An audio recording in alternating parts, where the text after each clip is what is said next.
Hello everybody, Big Planes here, and today I'm excited to be announcing a brand new project that I'm going to be working on over the next few months. Now, before I get into this new project, which is an American Airlines DC-10, I want to give a shout out to my patrons who have supported me throughout this entire process over on Patreon.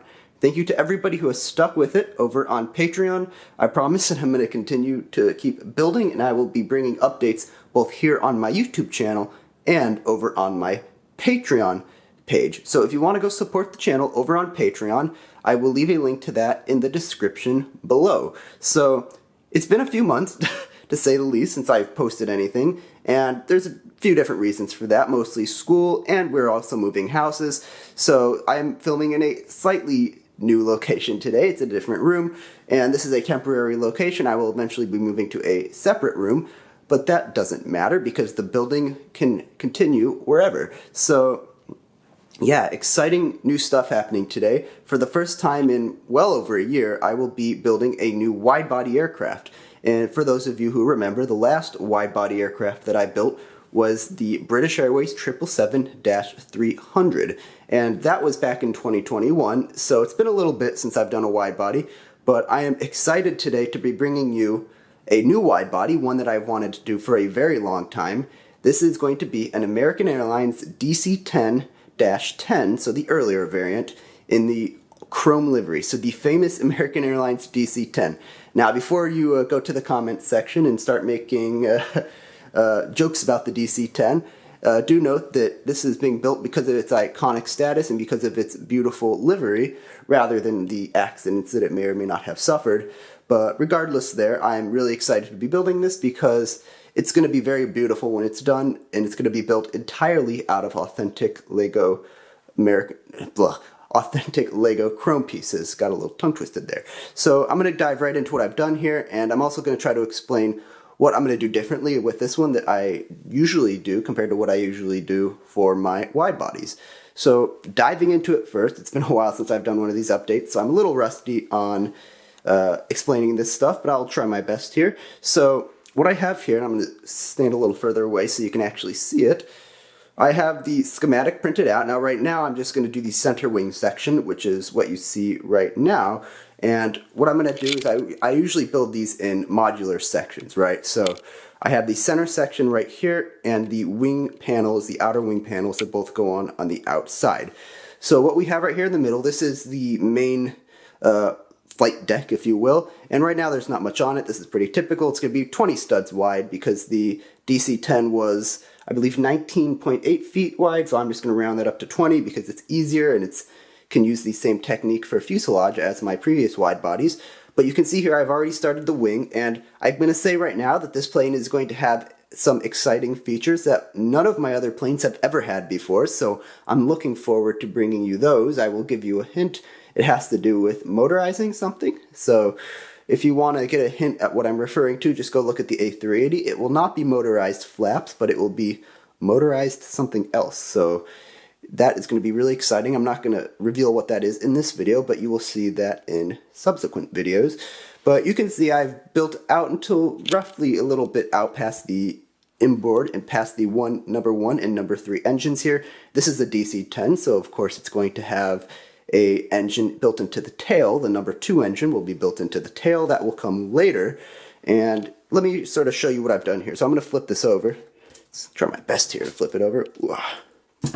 So, all right, let's go into detail what we have going on the underside here. So this plane is a little bit different from the other ones that I have done in the past, because first things first is this will give you a little bit of a hint as to what the special feature is. I'm going to be displaying this thing on a stand, or at least I want to have the option of displaying this on a stand. So I've carved out a massive channel here right in the center where a stand can slot into. I still haven't really worked out how this is going to work because this is a massive airplane, so trying to build it onto a stand is not going to be easy because of its size, but I'm going to try my best there, and we're going to see how this goes. You can also see some of the landing gear cutouts, if I can point the camera in the right direction, some of the landing gear cutouts right here and here. This is pretty early on, so this will develop more as the wing gets filled in a little bit more. And up here you can see that, yeah, it's basically pretty standard. It took a little bit of time to figure out how I was going to get the leading and trailing edge of the wing. I found a technique and a combination of plates that I think is going to work pretty well, so I guess I'll just see how that goes later on. But so far, so good.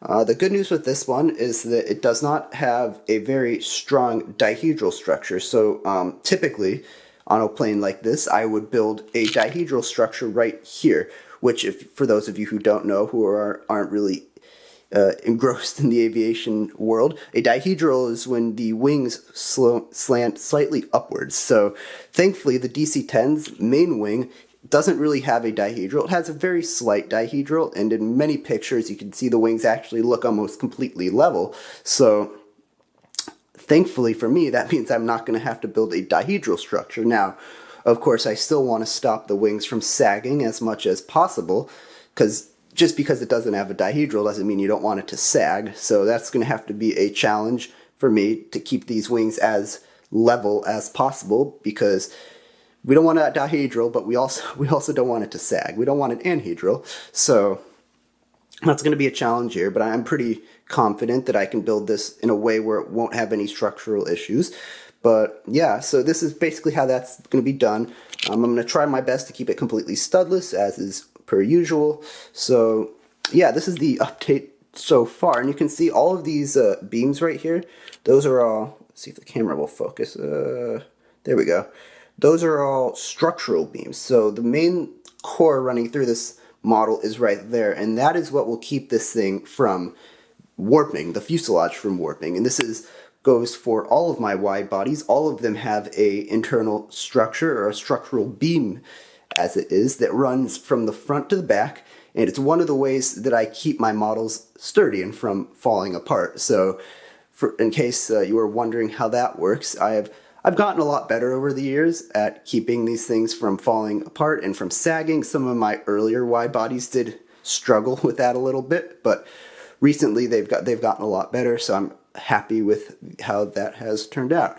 So yeah, that's basically it for the progress I've made in the last few days. This is just very early on. I'm going to flip this back over so you can see the top of it.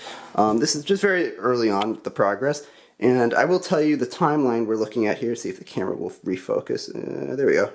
The timeline I am looking at here is, I'm hoping over the next few months I'm going to be able to completely finish the wing and the center fuselage section. That includes the engines and maybe a little bit of the walls going up along the sides of the fuselage. I haven't disclosed entirely what's going to be within the wing. There's going to be some pretty interesting and neat features, kind of gimmicky, but it'll be fun nonetheless when you see it done.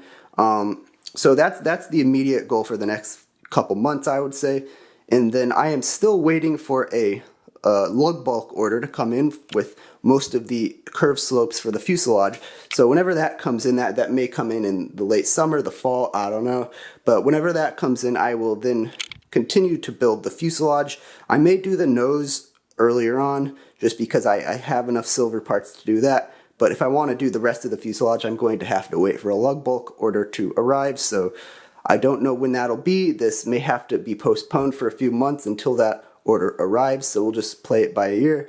But yeah, I'm excited to be working on this project. It's been a while since I've done a wide body, so this is one that I've wanted to do for a very long time, and I'm very excited to be doing it right now. So stay tuned. I am looking forward to bringing you more updates here on YouTube. I also, for those of you who do not know, I have an Instagram page. I'm not super active on it, but I do post things on it every now and then. I also have a Flickr where I usually post more in-depth updates, where I'll do a little bit more of a write-up and talk about some of the things I've done. Usually things get posted to my Flickr page before they get posted to YouTube. So yeah, a lot of things coming up with this project. So I'm going to sign off here, and I'm hoping to bring you another update in maybe a few days, maybe a week. We'll see when the parts show up. But yeah, that's going to be it for this video. I'll leave a link for my Patreon in the description below, and that's going to be it for this one. Bye for now.